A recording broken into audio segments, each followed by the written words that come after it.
Kisah menjadi ateisnya Abdullah Al-Qasimi. Kisah ini cukup diambil sebagai pelajaran untuk pengingat bagi kita semua, bahwa kita harus senantiasa memohon kepada Allah Subhanahu wa Ta'ala agar selalu diteguhkan dalam iman Islam yang hak atau benar. Ini adalah kisah dari Abdullah Al-Qasimi, mantan dai yang menjadi ateis, dan Joseph Estes, mantan pendeta yang menjadi dai. Abdullah Al-Qasimi berasal dari negeri Al-Haramain, Saudi Arabia.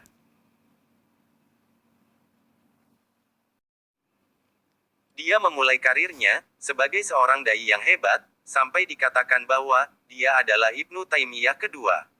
Dia menulis sebuah buku yang berjudul As-Dira Bainal Islam wal Watsaniyah, atau perseteruan antara Islam dan paganisme. Buku ini mendapat respon yang sangat bagus di kalangan ahlul ilmi. Sampai-sampai ketika itu, ada salah seorang imam Masjidil Haram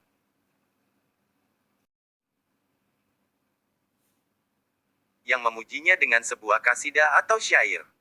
Bahkan Syekh Soleh Al-Munajjid Hafizahullahu Ta'ala, salah seorang di antara ulama yang memujinya, mengatakan bahwa Al-Qasimi telah membayar mahar surga dengan buku ini. Namun, secara tiba-tiba, Al-Qasimi berbalik 180 derajat, setelah ia terpikat dengan seorang gadis di Beirut. Dan jadilah ia, membela ide-ide orang-orang ateis yang menyesatkan. Ia pun menulis buku yang berjudul, Yaksibuna Likay Yaroulaha Jamilaan, atau Mereka Dusta untuk Melihat Allah yang Maha Indah, dan buku, Hadsihi Hiyal Aglaal, atau Inilah Belenggu. Kemudian, menyampaikan secara terang-terangan bahwa dia adalah seorang ateis dan mengingkari adanya Allah, lalu ia pun binasa pada tahun 1996. Pada periode yang sama, Joseph Estes, seorang pendeta Nasrani dan anggota keluarganya, memeluk Islam melalui seorang muslim Mesir kenalannya. Joseph memutuskan untuk menjadi seorang dai yang mendakwakan Islam di Amerika.